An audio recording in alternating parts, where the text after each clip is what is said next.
Welcome to the Crystal Zinn podcast. I believe our bodies are a living map of the entire universe. All the answers reside within. Remember, you are sovereign, whole, and infinitely valuable. And the best gift we can give to the world is our own healing.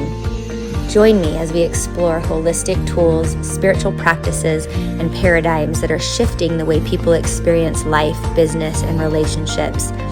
I love to share education on the most recent medical research and cutting-edge technology on anatomy, neurology, trauma, development, and more to give us a foundation in understanding how to align, utilize, and upregulate our physical systems. Ultimately, this podcast is a witness and support to people on their journey of remembering, an inspiration for all of us to keep going, and a reminder that we are not alone.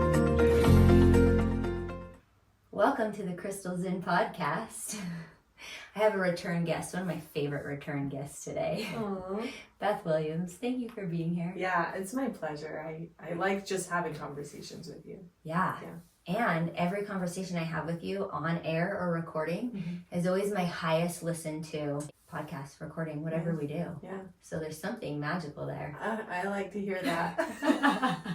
I knew it would feel good. I'm the reason why you blasted.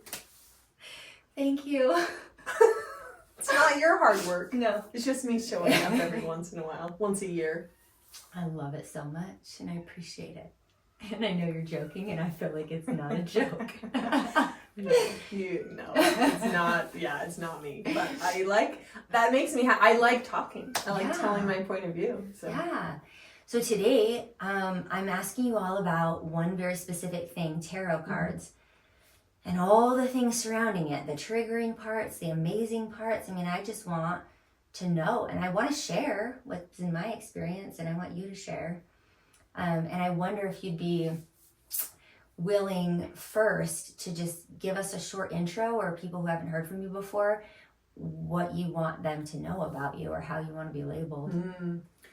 I am a psychic. And I call myself a psychic healer because the clients who come to me are not people who are wanting to know about whether they should go on vacation next year or not. They're more, that is an interesting clientele that just want you to tell them what to do with their lives.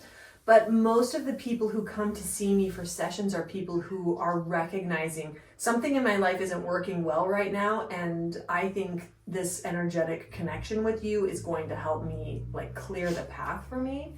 So a lot of who I see are people who want to work through their limiting beliefs and past, thoughts and stories and traumas so that they can just be more easily themselves. And so I love it. That plus tarot, I'm also like developing myself as a medium, trying to learn that for myself.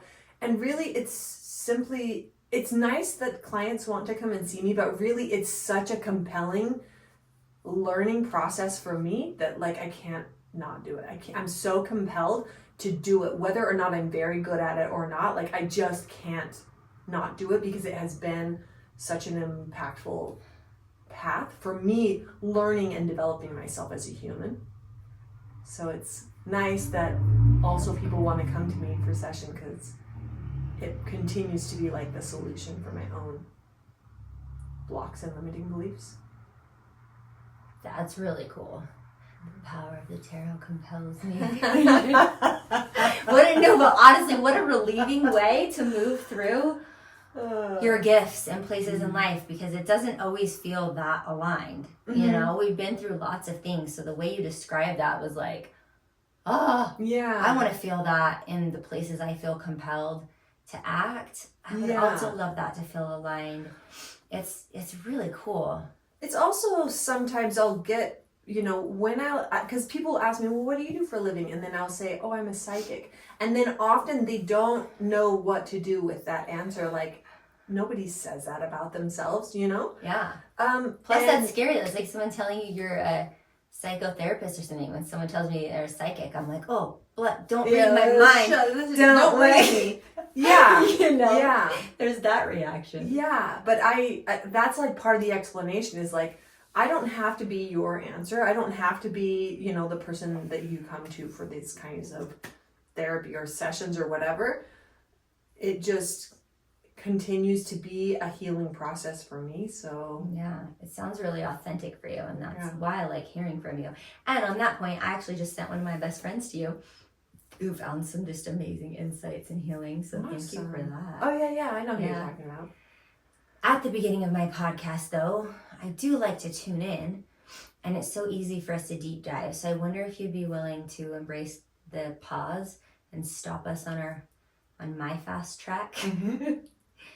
And we'll get grounded so that the most beneficial thing for everyone involved, I think, can come out, at least for me. Yeah. Because I need that pause. Mm-hmm. So my listeners know, if you're in a place where it's safe to do so, close your eyes. But if you're not, you can still energetically come back to center and get that pause and clearing of the thoughts and to-do lists and whatever's going on for you at the moment you're listening to this. So to begin, just take one inhale.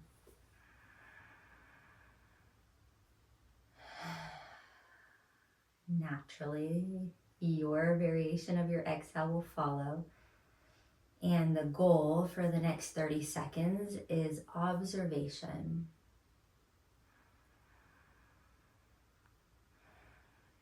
Where does my body move when I breathe? Where am I feeling constriction, space, feedback, vibration? And the opportunity here is to slow down. Anything you can do slower right now, do it.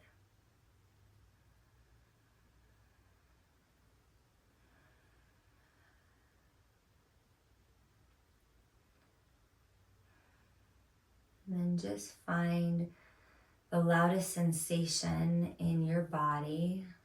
Slow that down. Breathe towards that sensation.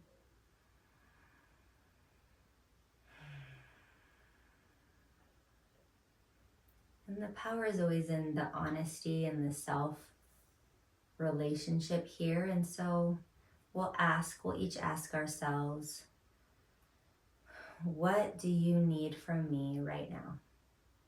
Asking the body, yourself, your intuition.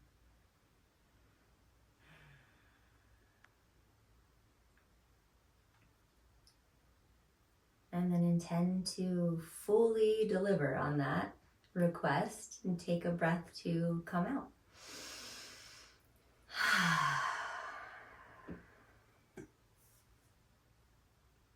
Thank you.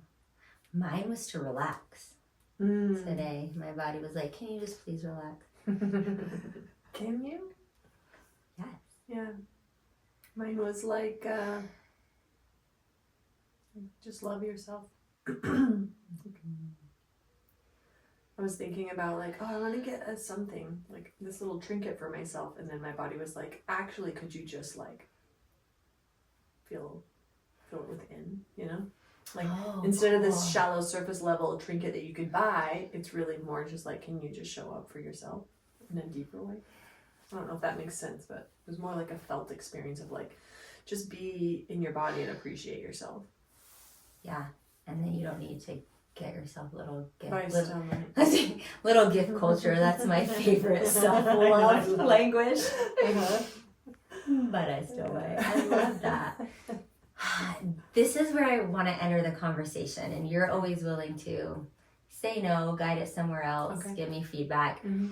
And where I just feel in my heart that and get out of the way is, why is there such a negative stigma surrounding tarot or oracle cards? And now that we know you're psychic and medium, maybe it has to do with that as well. But since we're talking about the cards today, why do I encounter so many people who are like, oh, and it just takes so long to get to the entry point of the cards? What do you think that's about on the surface level and maybe on deeper levels or cultural levels too? Yeah, I feel at the surface, it's simply been embedded into our culture that if like spiritual authority can only come through patriarchy, through religious male authority. And so anything outside of that, there is like this general fear. And it's an interesting experience for me. I was speaking with a woman who's probably in her late 20s yesterday, and she was saying, I do want to develop my intuition. I do want to, just for myself. I think that is a normal part of human development. So you can stay in that programming of, it's not safe ever to look into things that are outside of a religious paradigm or dogma or authority. And then a lot of people in some points of their life come to this urge that arises within them. I just want to know things within myself or for myself. And so I think that begins the counterbalance to everything outside of religion is fearful and not safe, to the reality that like that's a normal progression in human development to want to develop that, like cultivate that knowing within yourself. So I think that's the surface level. And then deeper than that, I forgot what I was going to say about Well, maybe I'll give you a minute, because the way you described that really put words to going from something known that is controllable and less fear to what you described. Using your own intuition naturally comes along with a lot of uncertainty and a lot of responsibility, and the fact that if you're transcribing truth and decision making and how you're going to live your life based on just your inner knowing, there now is no more universal truth. So you sort of described the path from like, well, we have this known that feels and keeps us safe, and a clarity in a clear right and wrong, to a space where no matter what you say or do, even if you're like, I totally trust myself, there is no more universal truth. Yeah. And all of this, it also is speaking to the balance of it. I was having a conversation with someone and they were very intuitive, and they said, I felt like my spirit guides told me to break up with my boyfriend. And I said, no, I'm not going to break up with him. And then she like shut down the communication between her and her spirit guides. And then she's like, I can't get it back open again. And this is just like my opinion in general. I'm not saying this to anyone in particular, but I think anytime you're too heavily reliant on one thing or another, then it's going to show you that that's not true. That's not right. So people who are too heavily reliant on an outside authority, whether it's a priest or a bishop or your tarot reader or, your psychic, when you're over reliant, you're going to have experiences where they give you unhelpful advice. When you are too reliant on your own self, that is going to also break down for you as well. And show you where maybe you need more collaboration. Yeah. I love that. I love that in the balance, because it can feel scary. And that's also why I'm like, I wonder if we're getting these like extreme adverse reactions. One, because of the journey, but a journey to something that is more fearful. But that feels relieving, just to get that advice of hold it in balance. You don't have to hold it all by yourself. And so, I'm sorry for interrupting you. That was the end. Okay. And so when you have those experiences where this healer, that therapist, this religious leader, they led me astray, it's not really like, okay, that's the bad thing now. It's really just helping you to course correct. Anytime that you are over reliant on yourself and then you keep finding these frustrating outcomes where you relied on your own intuition and you were wrong, it's course correcting you back to that balance. So it's not like anything is right or wrong. Tarot isn't right or wrong. Tarot is a tool. Your priest is a tool. All of these are tools that you can use. And the truth is somewhere in the mix of that. That's beautiful. I also feel like the power differential in outsourcing your vulnerability to someone else, that's a big deal. So there is the reality that there are charlatans, there are people who use their psychic gifts as a way to just get money and get your attention and your authority, be your authority, so that they can continue to make an income. And I have noticed this, especially noticed the opportunity for me when people are coming to me with these kinds of questions. Well, should I go on vacation to this place next year? Should I something? And I'm like, this is not a question to ask me. This is a silly question to ask me, you know? Yeah. And realizing, oh, I could build a whole business out of being the authority and being like, whatever question you have, I have the answer for you. You know, like just recognizing the ethics of it. That when someone goes to their religious leader and they're like, please, will you give me a blessing? They are so open to receive.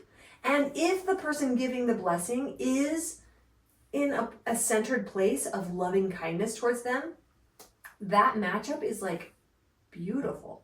You know, when someone comes to me for a session and I am a clear vessel, I'm not trying to be manipulative. I don't have an ulterior motive or agenda for them.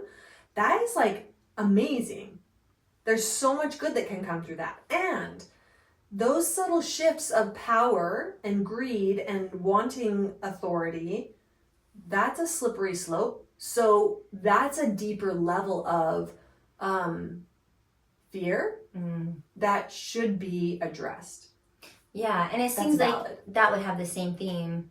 So is tarot in your mind a method and a tool for self intuition and guidance, or it can also become like an outsourced message?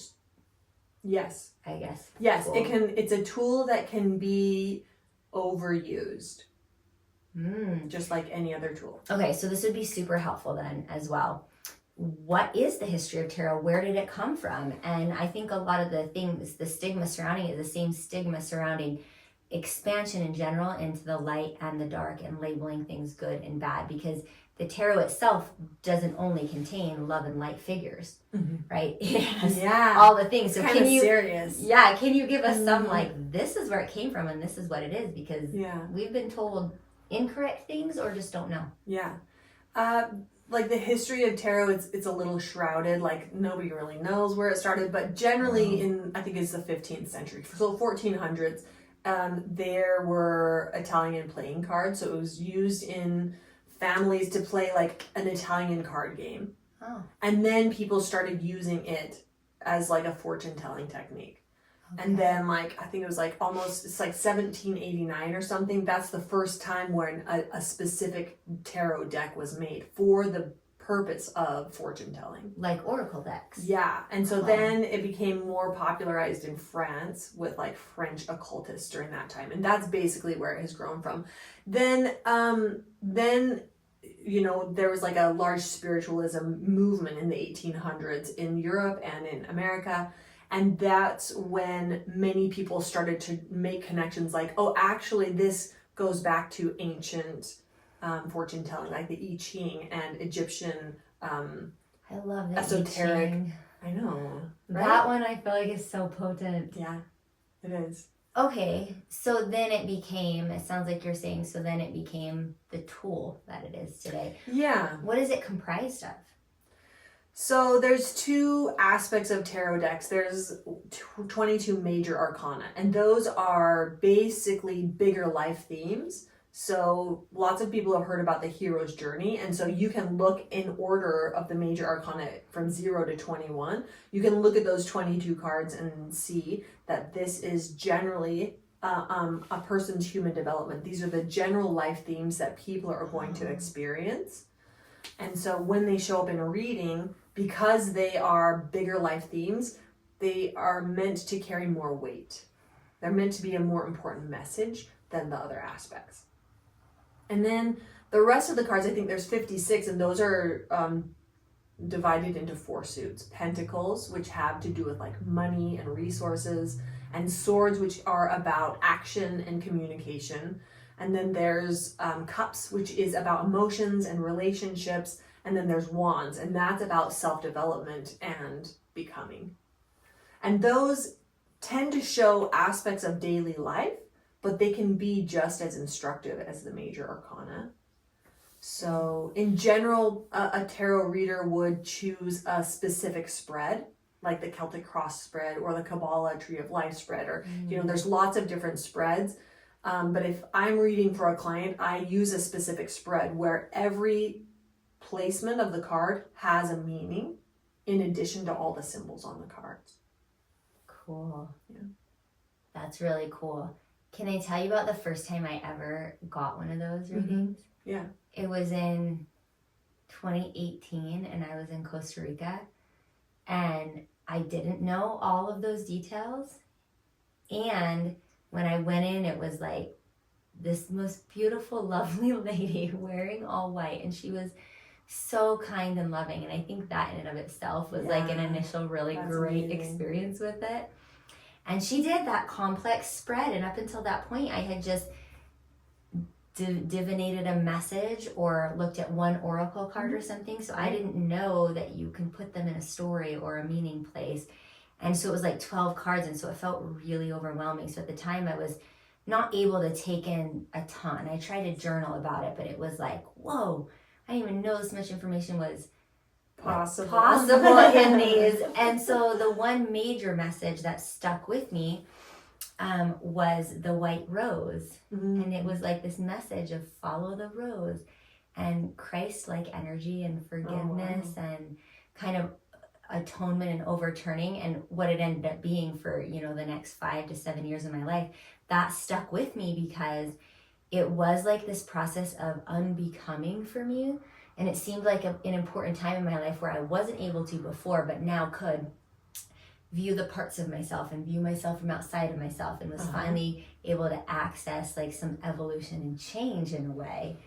And I just kind of begun that journey, which is so wonderful and awesome and painful and amazing. Yeah. And that was sort of the beginning of it. Oh, wow. So those cards broke something open, like a message. They were there at a very important precipice that kind of turned something on for me, even though I couldn't remember, and I probably couldn't find that journal today.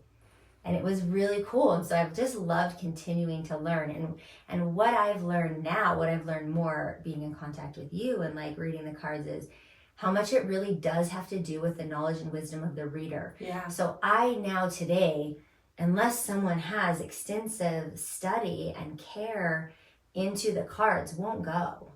Because there's a lot of feedback. You mentioned priesthood blessings, like if you're in part of the LDS faith, but there's a lot of other places that give you sort of those directions. And I have been like, holy cow, like there actually is a lot of feedback in those places for the facilitator. Do you think that in tarot, that's even bigger, even more than other places? Because it is felt like that for me. Like, I don't know what these cards mean. I don't know all those things. Right. So I really listen and rely heavily on what's being said about the themes that come up. I understand why people, I think in some ways you should be intimidated by tarot because they are a little more serious than oracle cards. In my experience, in order to read tarot cards, I did a lot of studying about the symbology. There's layers and layers and layers of symbology. Like, not only is it depicting a scene, but colors have an additional layer, meaning the number that's associated with has its additional meanings, and all of that gets intersected with your own intuition, as well as the situation that you're like, hey, what am I supposed to do about this, my marriage or something like that, you know? Like, so there's so many factors to consider, and having an understanding of the symbols, I think, is helpful. If you are not reading it with your intuition, then that feels like you might as well have ChatGPT give you a tarot reading then, you know? Because yeah, and I see a lot of people do that. I know. Yeah. I do too. Actually. Yeah, but I feel like I remember doing a tarot reading with you where I got angry about something that showed up in the cards for you, and I think you can feel it, that is an expression of me moving from that place of neutrality to being like, Crystal, what are you doing? And afterwards, I was like, why did I get emotional about that? And it was like, oh, I love Crystal. Like, it came out in such a terrible way that I was like kind of forceful with you. But really it was, I don't want Crystal to get hurt again. But that was, I would say, a lot of the experiences that I have with my clients, but also with my family and also my life in general, is me just like being a learner and being like, why did I have that reaction? Was that the best way to go about it? How was I an unsafe person in that? In things like that. So like that was you've been a source of learning for me. Well, nothing's ever outside of the ceremony, right? And that's actually a good example of why I said earlier in the podcast, I sent my best friend to you, because sometimes people will ask, and will want to lean on you and know you have these skills. And there's something in me that's like, I don't know if I'm as brave as you. And there are situations that I just feel like I don't want to enter. Yeah. So I'm just going to give you a referral. And did I pass up a learning? Maybe. I don't know. We can analyze it forever. Yeah. But that is sometimes why I make that choice. I do the same thing. Like I don't generally do energy work or stuff or even tarot readings on anyone in my family. I'm just too close to the situation, and I just need I think I'm someone who would like to be like, let me be the fixer for you instead of like, you're on your own journey. And instead of the lovely coach, the lovely enabling coach. Yeah. On that note, will you do a reading for me? Yes. Yes. Let's get into it. Okay, I want to do it. And I guess just before that, is there anything else you want to say or want us to know about tarot? And you can take a minute or an experience you want to share about your personal experiences with it. Yeah, I think the thing about tarot that really continues to intrigue me and teach me is that we all have, I feel like anyone can only be as self-aware as they actually are. You can only be awake as you are, and therefore we all have our biases and our blind spots and our programming and our limiting beliefs, and sometimes we're aware of some of those and still we're driven by them. Other times we just aren't aware of it. And so that's why it's really important to take what anybody says, if you're seeing a practitioner or a religious authority or whoever, like to take it with a grain of salt and see if you can balance. Is what they said activating me towards like becoming, or is what they're saying actually limiting me, But the thing about tarot is it brings in themes and ideas that I never would think about. Like, I'm a Utah girl, and I was raised in this pretty specific community and a family with these specific ways of doing things. And tarot, again and again, kind of shows me stuff outside of what I would normally look for. So a lot of ways in which tarot is described is it can be a mirror of your subconscious, which your subconscious is below your awareness. And so if you sit with tarot, it can give you answers and information and intuition that I haven't received otherwise. So while I love, receiving acupuncture, and that's been a wild way for me to have a mystical experience, and same with yoga, and there's all of these ways in which I've been able to access parts of myself that I didn't have access to otherwise. Tarot is a practice that I can do really often that helps me to see and generally my journaling is I will draw 3 cards, and the question is, what is my business today? Instead of all the things I could focus on, what is my business today? What am I meant to focus on? And it has been a learning opportunity again and again. So, yeah. Thank you for that. And that also gave me some time, because my hardest part is asking the questions. I feel like it's so much easier when someone is coming to you should I date this person, or what, should I move to this place, or like you said. And I feel like at some level, we want to use it for those deeper questions and coming up with the questions. So what's the best way to interact with the tarot? What's the best way to come up with a question or to prepare? And that will also help me, since you offered to do this today. So it's kind of the kinds of questions that you want to ask are going to show you your level of development. Okay. So if you're asking, will my daughter ever apologize to me? That kind of shows where you're at in that dispute.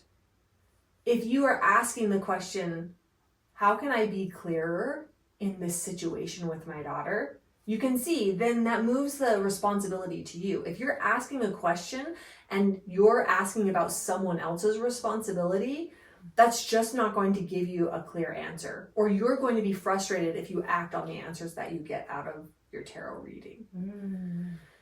And so again and again, ask about yourself. Ask about yourself. What you're in power of. Yeah. Okay. Tarot is generally not good at giving specific numbers or giving specific time frames. So it's so great if you're like, oh, I need to have this happen by next July or something like that. Tarot is a great opportunity for you to recognize, like, I can surrender the timeline, you know? And so what can I do if I don't get to control the timeline, or I don't get to control the outcome?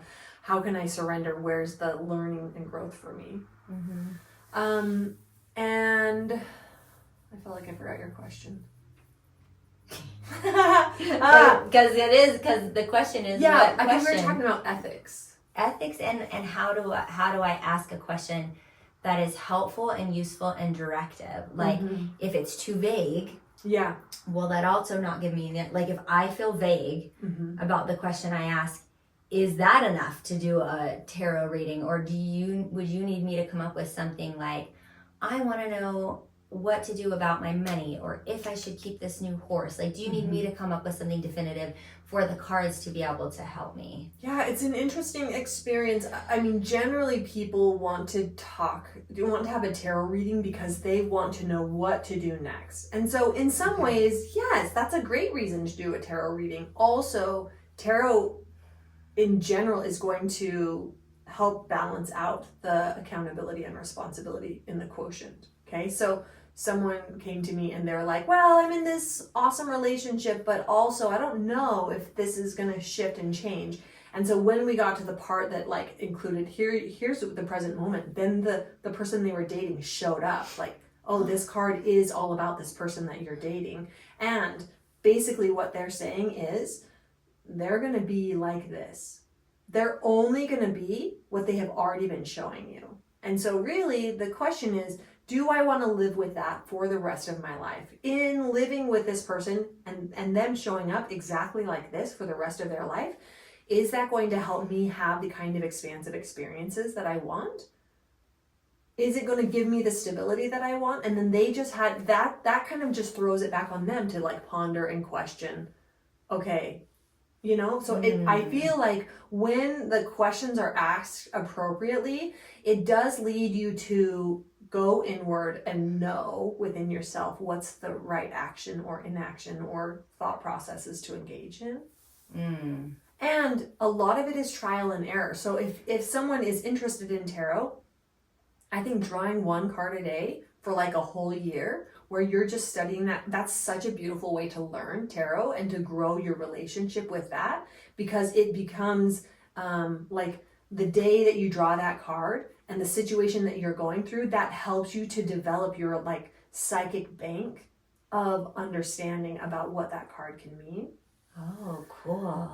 And then you can have all of those trial and error experiences where you act on it and then it doesn't work for you. It doesn't mean that tarot was wrong. It means like, oh, maybe I interacted in a way where I was too controlling, or I was basing too much on the reading versus what, you know, realizing that everybody's going to have a different reaction to my actions.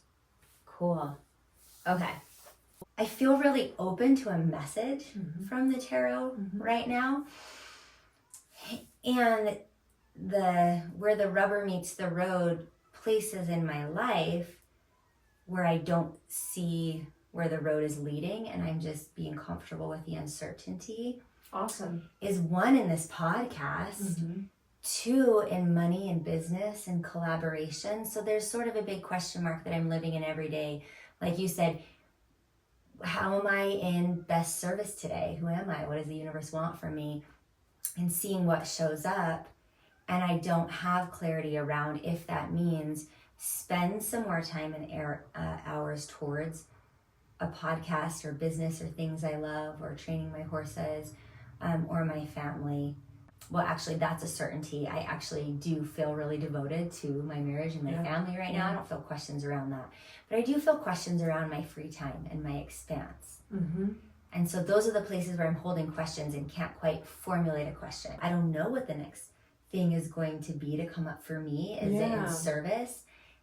Is it a service opportunity? Is it a money-making opportunity? Is it just enjoying my podcast opportunity? Yeah. And then if tarot has a message just for me and like my heart and what I need to look at, that would be cool. Yeah. That's a lot of questions for one tarot reading. Okay, so maybe you can help me narrow it down. Yeah, the idea, I think generally what people are reaching for again and again is satisfaction. Okay, so you do have, like, when you were speaking, it was like, oh, there is an aspect of you that likes to try new things and likes to see how far you can go with this thing before you're done with it, and then that thing before it's done with it. And so all of that is like great and an important aspect of your personality. I feel like you are someone that doesn't like to be told that you can't do anything, because then you're like, let me show you that I can, you know? Because you can, because you're so capable and you're so smart and you're so grounded and you do the research, you know, like there's all of these things about you where you're like, I know that I can do everything. And whether you agree with that or not, like, I'm going to do what I want to do. So what would be a helpful question for me? I think it's good for you to have your fingers in a lot of pies, you know? And yeah, I think the question is, you've got a lot on your mind. You've got a lot on your plate. You care about a lot of things. And what could you focus on in June for the next month that would be satisfying? Like, what would bring you like expansion and fun and satisfaction? I love that. What should I focus on for the month of June? Mm-hmm. That would be ultimately the most satisfying. Yeah. Oh, thank you for that. Yeah. I needed that help. I needed that process. And doesn't that already just like that question be like, I feel it so opens really... you up. Yeah, suddenly you're expanded. Yes, I feel some relief So already. the nuts and bolts of tarot, I would say people are really intimidated about studying it and learning all the symbology. But I think both you and I share this characteristic. Like, I would like to go deep. I would like to go like 10 layers deep and around 16 corners to see, like, you know, like to come to like this end result that is really cool and expansive. So if you want to study tarot, I would say just like buy a book. I think there's some that are like illustrated that make it more fun and interesting and beautiful to look at. So buy a book if that's what you want to do, and then practice drawing one card a day. And in general, also, I'm someone who does like rituals. So every time I interact with my deck, I shuffle it 3 times and then cut the deck to clear it. Okay. And then I shuffle the deck 3 times and cut it with the intention of what I'm doing next. Okay. So not that that's the right way to do it, but that's another indication of like you create a relationship with your tarot cards and your deck and the whole premise of it. It's a way to show like respect to the situation. So that's what I'm going to do. Thank you. So every time I shuffle, I just say in my mind, clear. I love that.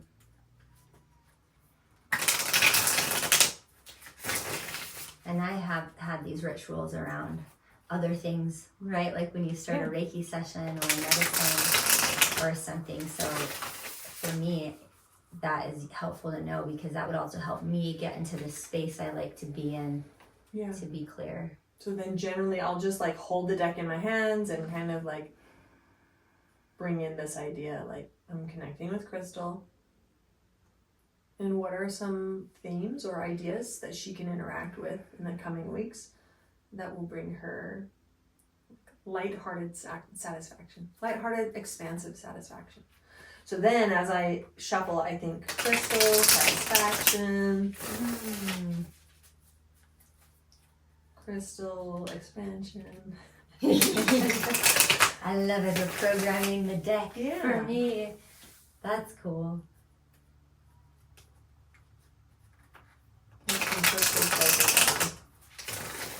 And then how many will we pull? I think we'll just do 3. Okay. Just because tarot takes a long time. There's lots of depth of meaning. Yeah, I was thinking 1 would give me enough information, so I'm relying on your intuition. And then also another idea is when I interact with my tarot deck, I flip it the same way every time. It doesn't matter what you do, but you're basically just saying, hey, this is how I'm going to interact with you. So for me, I pull it out and flip it over. And then I'll show all of the cards as we talk about them.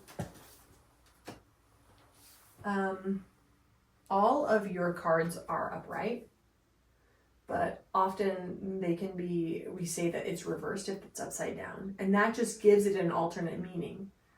So when you read study books about tarot, sometimes they'll say, oh, King of Swords, that means this, and the reverse means that. Okay.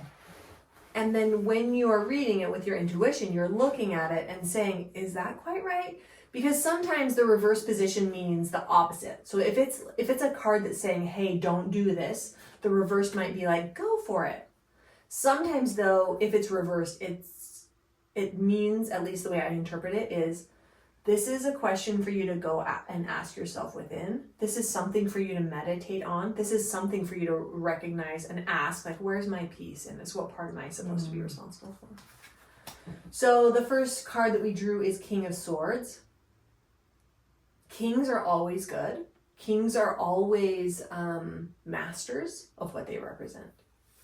So if we're looking for satisfaction and we're looking for lightheartedness and expansion, swords are about communication and action. So, and then you with Capricorn energy, even though you are very feminine, Capricorn is a masculine sign. Mm-hmm. So you know it's very easy for you to tap into your masculine self. And so this one, I feel like it is saying the month of June for you is about going after the things and speaking about the things. Yeah?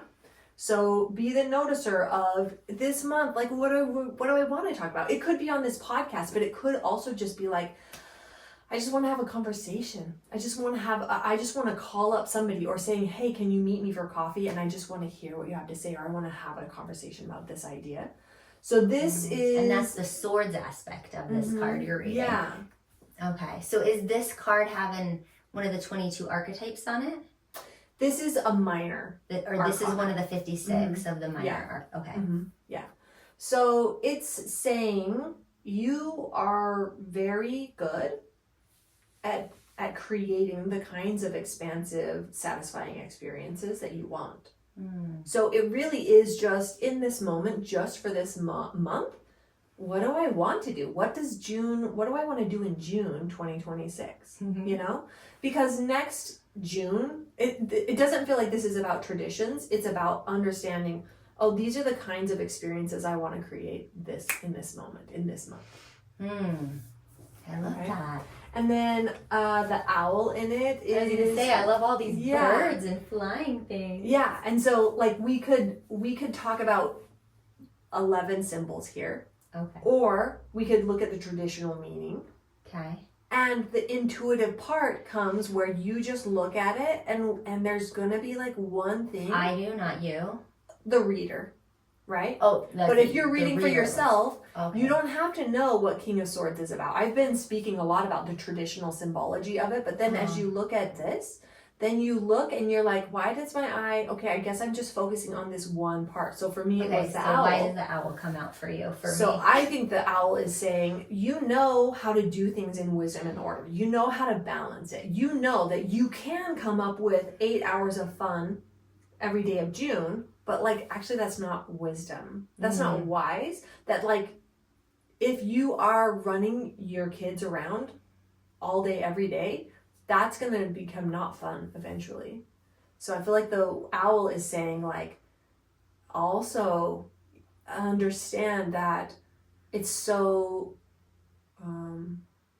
nourishing to relax and have movie nights and to sleep in and have lazy days and stuff like that. That's what it feels like. That's the advice that my coach right now I signed up for has been giving me almost every day. I mean, or every time we have our call or there's this space for her to reflect. and give me advice. That's what she's been saying. Slow down. Yeah. Remember when you were a kid, were there moments that you could just enjoy yourself? It's like, so that feels really validating, intuitive for what I'm going through right now. And it makes me think about when you were a kid and you would like look at the grass and you'd be filled with wonder. I feel like that is an expression of how much your life has to wind down, where you don't have a head full of thoughts. Your life has slowed down enough. You've like left your phone in the car and you're at a park. You have nothing with you. That's when you can get to the point of looking at a blade of grass. And that is when, like, I don't know, that's when something new can come in. Okay. I love that. Okay, this one's so pretty. So this is a major arcana. It's 12, the Hanged Man. In the traditional deck, it's a picture of Odin from Norse mythology, who is like the god archetype. And basically the way he realized or had self-realization was he time upside down, doing nothing. And that's how, so I feel like what we were just talking about segues into this. So this would be the most important thing for you to consider out of this reading is inaction. Right? So this is like, she's doing like aerial yoga or something. And just that moment of surrendering into the inaction.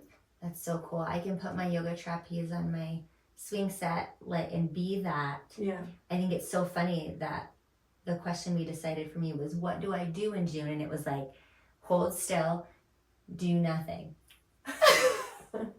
So far. Yeah. And sometimes the way we can get ourselves to agree to that, because being productive is so fun. Yeah. But sometimes the way we can agree to that is like, okay, we're going to refill your rocket fuel in June. We're just going to let this tank fill back up. Oh, so that you can be more explosive in the future. So I don't know. It's like sometimes you have to like come up with some little deal for yourself where you're like, I will learn how to relax. If I can frame it that relaxing is doing something. Yes. Yeah. So that one is, I think the way in which her third eye is activated through her inaction is a good idea for you to consider. That doing is fun, and doing is part of what you're here to experience. And also, if it's imbalanced and you're running around and doing all the things and checking off all of the boxes so you can be everything for everybody else, you're gonna start to lose yourself. And so that quiet and that undoing and not doing is a way in which you can come to have new ideas, new understandings, and new levels of like depth within yourself. Cool. Okay, last card, 10 of Swords. And this is about what can Crystal do so that she can have more satisfaction, lightheartedness, expansion this month. So it's another swords. Yes. That one was the King of Swords. This one is a 10 of Swords. Yeah. So 10 of Swords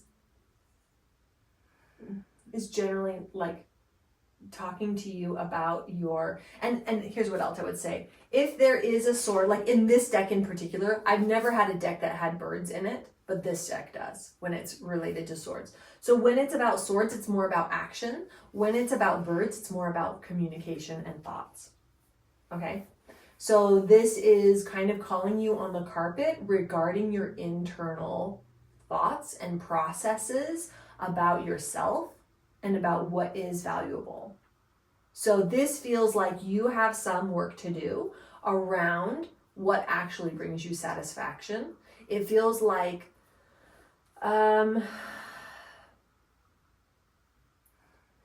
sometimes your thoughts are not kind.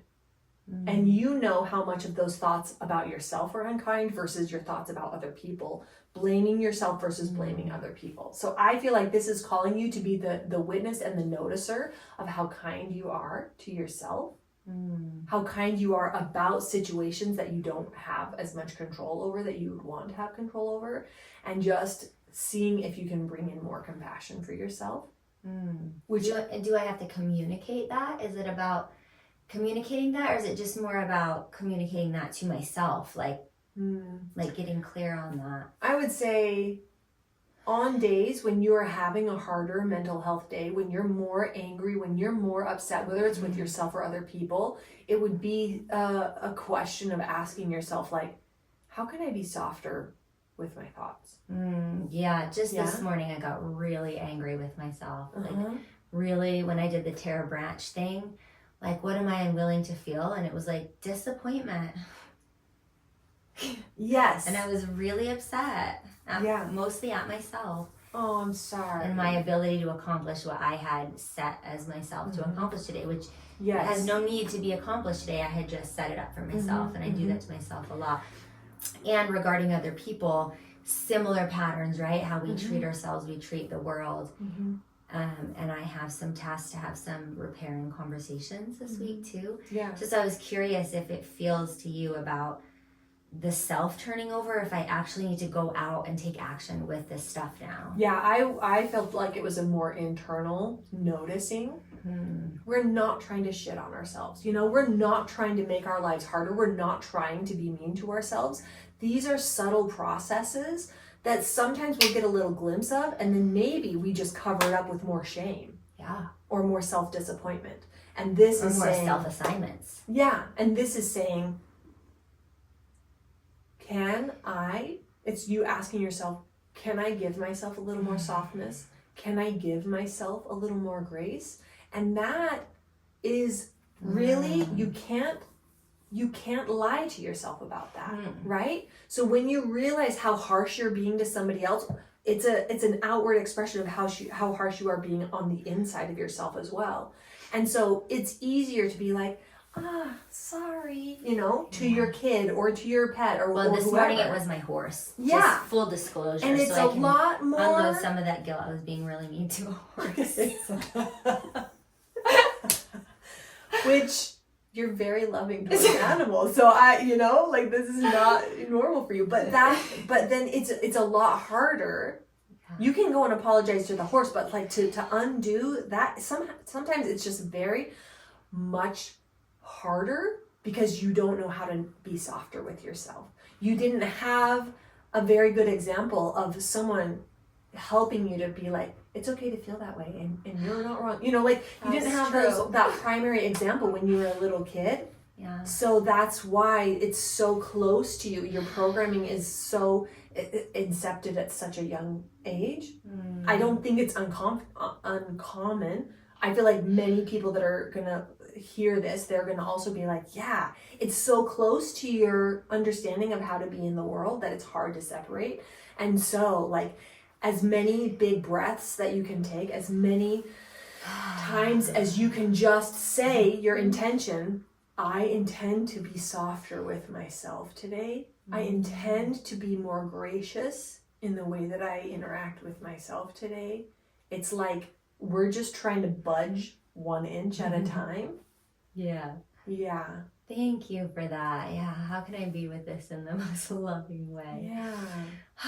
Thank you for that. That's so relevant. And here's what I love about tarot is that at some point in the reading, the person who's sitting there, their vulnerability is exposed, and then I have this opportunity to be like, yeah, I see it. Like what a blessing that you were willing to let me see that vulnerable part of yourself. And then I could show you that sometimes your vulnerability is safe. Yeah. Cool. Because so many times we're like, I'm not going to be vulnerable because that has not worked out well for me in the past. Yeah. Yesterday it didn't, but today it is. Thank you for that. And speaking on that, like, I was thinking about this earlier today of like, I was vulnerable with someone and then they didn't hold it very well. Ew. And in the past, I would have said, well, okay, that's why I'm wrong, or that's why we can't be friends. But really what I did when I was, kind of recognizing, oh, I did share something vulnerable with them. They did not hold it well. That's about them. And I can still love them. It was kind of just like recognizing, this is the way I thought our relationship was. I went out on a limb and was vulnerable with them, and they did not hold it well. So we're back. Yeah. What a mature and embodied shift into how to deal with these experiences. For me, it was like, yeah. Good job, Bethy, for not taking it personally, because she's a lovely person. She's always going to be my and not friend. to flip into a lower vibrational And this is the level of yeah. our friendship. It's not for me to be vulnerable with that person. And not to flip into a lower vibrational way of meaning and being and setting in something that you now have to undo again. That was it. Yeah. That's such a cool way to experience it. Yeah. So I, again and again, tarot, whether I read for someone else, if I'm reading for someone else, it's this opportunity for me to be like, here's the parts that you need to quit doing to yourself.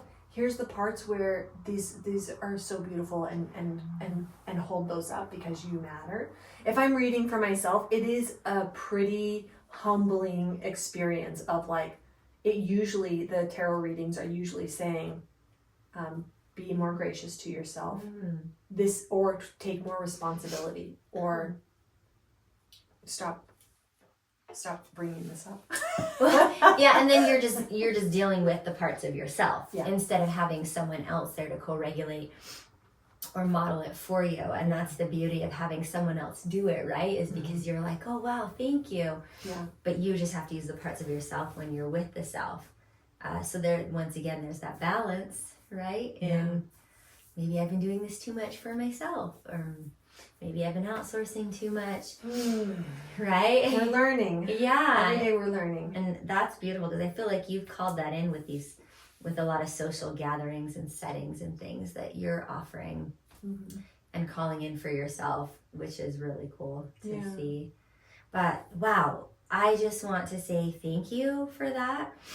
That felt really pertinent. I'm sure if I sat quietly with myself long enough and was super clear, I could have downloaded that out of thin air. And that is why it's so beautiful to have an outsourced person and cards to really say, look, maybe you're not listening, you're not able to access this, but here's the message, and it feels so relevant. So thank you for offering that to me And it's fun because when you can feel the shift in you, whether it opens you up or shuts you down. Yeah, I feel expansive. I feel like the little bit of pressure in my throat that I always feel when I'm doing a podcast and I'm holding secondary focus, that this is an offering. This is a partly performative thing, right? Because it's going to be out there.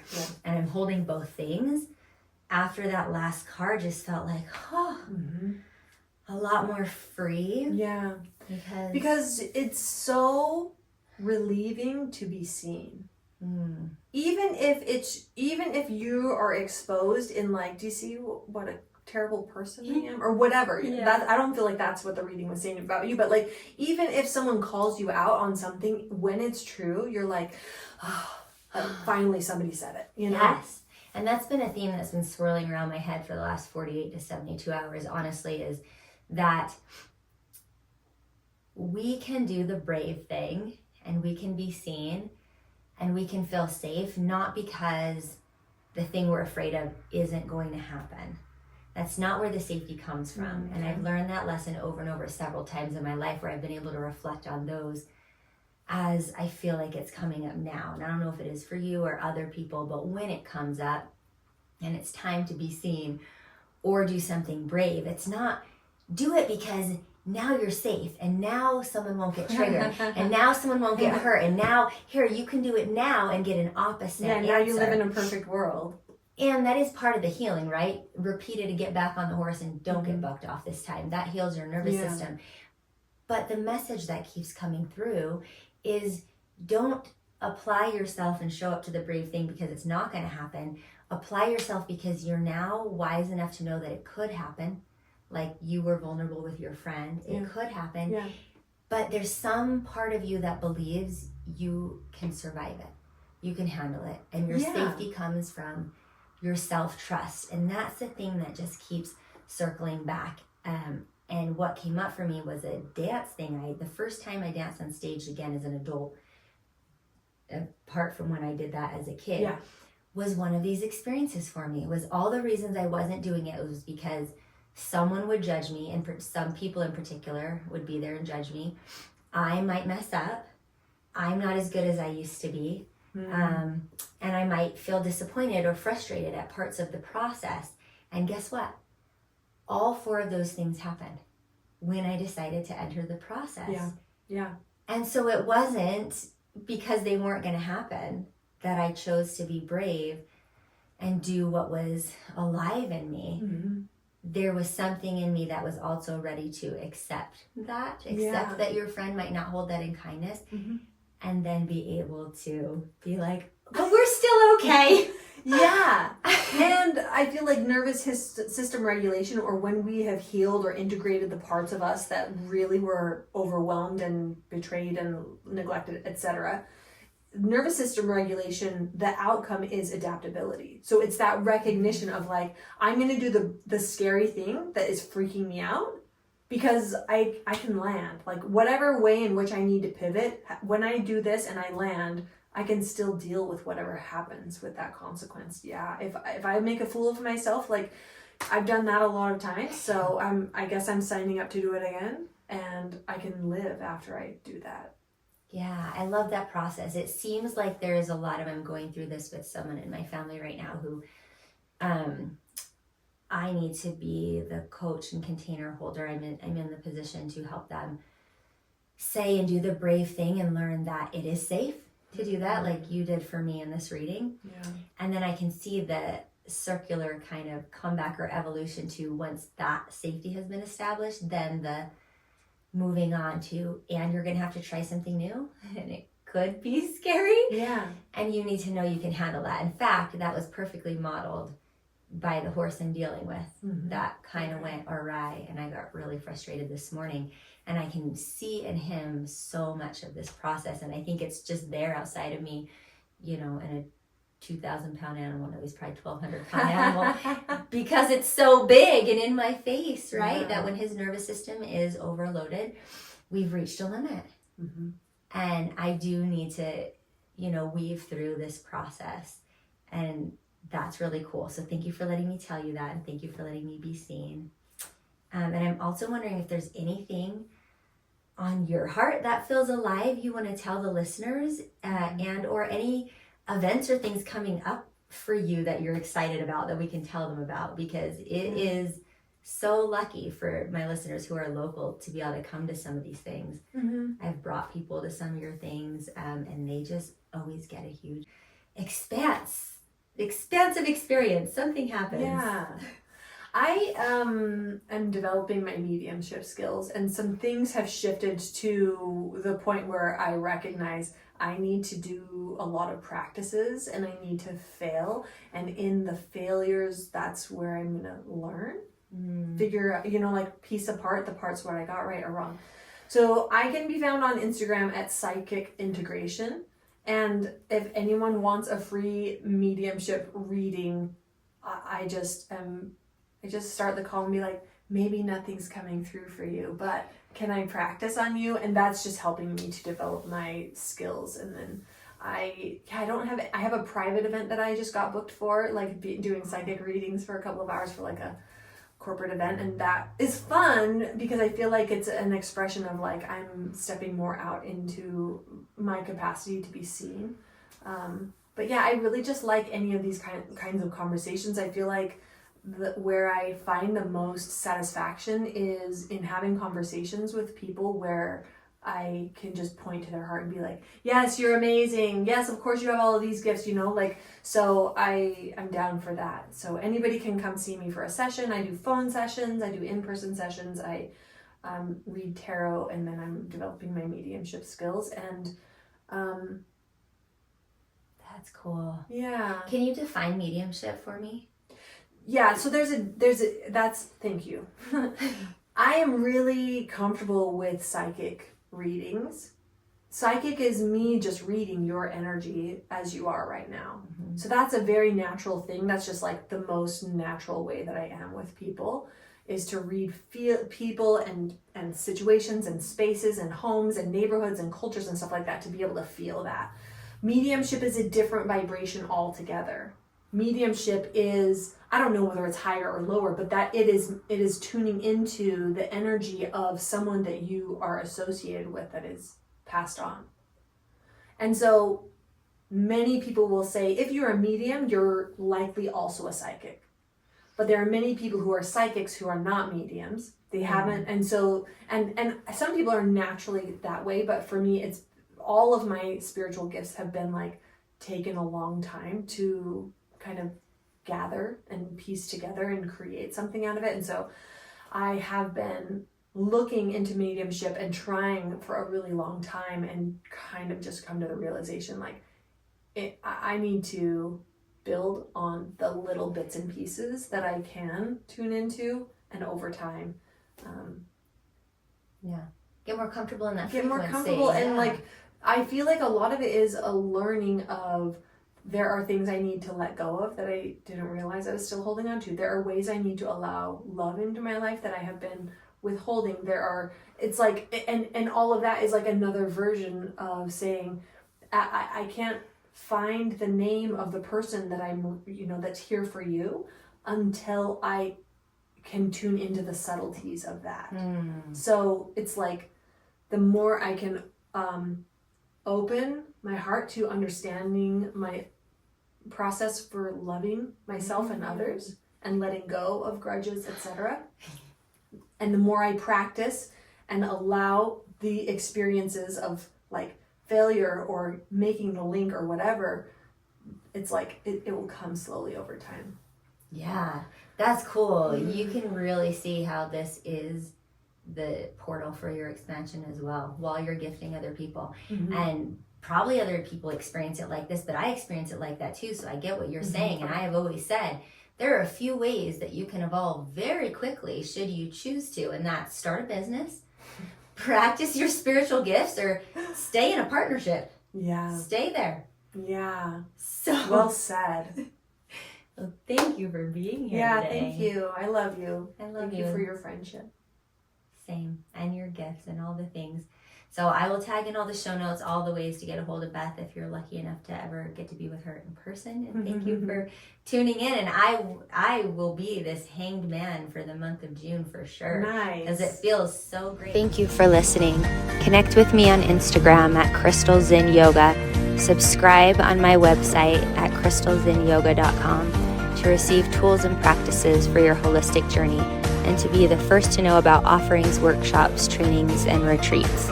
We live in powerful times that require courage, bravery, compassion, authenticity, community, and grounding. You're not alone. Check out my free content, classes, and meditations on YouTube under Crystal Zinn Yoga, and have a beautiful day. Sat Nam.